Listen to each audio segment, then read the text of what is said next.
Okay, we're here with Sheriff Ed Bates, former sheriff of Madera County, California. Good morning, Sheriff. Good morning.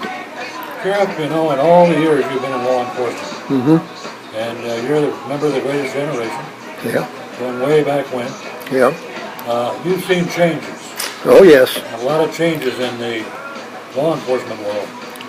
What would you say the main change would be? It seems to me that there is a separation between law enforcement and the general public. Instead of I look at law enforcement during my period of time as something like Norman Rockwell's paintings. When you saw a policeman on the beat sitting down at a counter having a cup of coffee or a Coke or something, and there's a young lad right next to him looking at him with admiration, and the officers down looking at the boy with admiration, and that was the kind of rapport between the law enforcement officers and the general public. Yeah. And of course now it'd be more likely that the law enforcement officer would be in full military gear, hard hat, face mask, camouflage clothing, bulletproof vest, and not just an ordinary bulletproof vest like you and I used to carry underneath our shirt, but one that's capable of taking 30-06 bullets. Yeah. And that's okay if you're a warrior fighting a war, and I understand that in some respects our law enforcement officers are fighting a war. It's fighting a war on drugs. Yeah. But the problem is that they need the support of the public in order to win.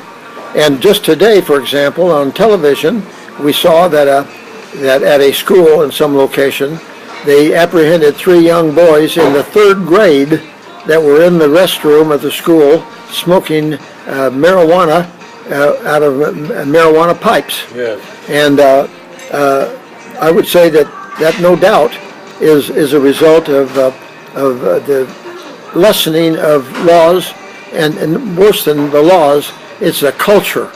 American culture has been changed to where almost any kind of bad conduct is tolerated.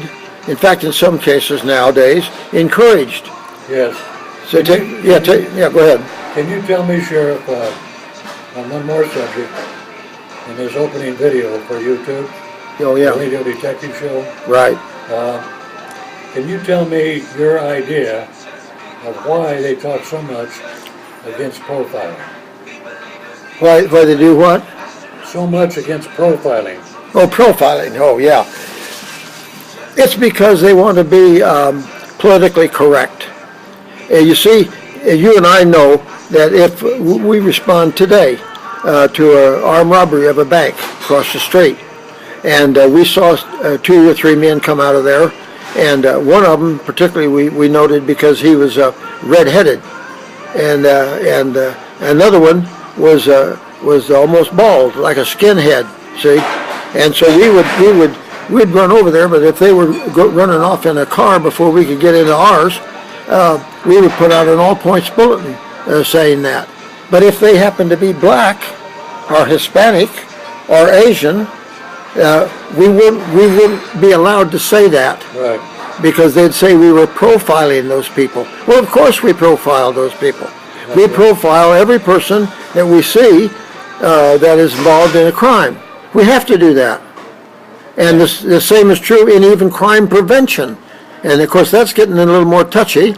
How do you prevent a person from committing a crime? Well, my son, who was a doctor of psychology, but he was a policeman for 13 years, and I asked him how he handled it in this modern day deal, and he said when he found a bunch of minorities on a street corner, and he knew that they were gangsters in the sense of a gang, an illegal gang, but he couldn't do much about it, he would drive down there, turn on his red light and sirens, get out of his car and just stand there. Yeah. And pretty soon they'd say, "What are you doing here?" He said, "I'm doing nothing, just like you guys." Yeah. Yeah. So they would go away. Yeah, they'd go away. But you see, he couldn't go down and tell the chief that there were 7 skinheads or 7 blacks or 7 Hispanics or whatever, because that would be considered profiling. And that's crazy. You can't conduct efficient police agency like that. Now you started out, just real quick to finish off this first video. Tell me about your law enforcement experience. Well, first of all, I was a naval intelligence during World War II, which sounds like a contradiction of terms, but I dealt with the Japanese. So when I got out of the service after World War II, I became a deputy sheriff first, patrol officer. And the way I got involved was the sheriff said, "Can you shoot a .45? I said, "Yes, sir." "Can you follow orders?" I said, "Yes, sir." "Do you know the difference between right and wrong?" I said, "Yes, sir." He said, "Raise your right hand." Swore me in. And we went out, and that's what we did. And then before long, I was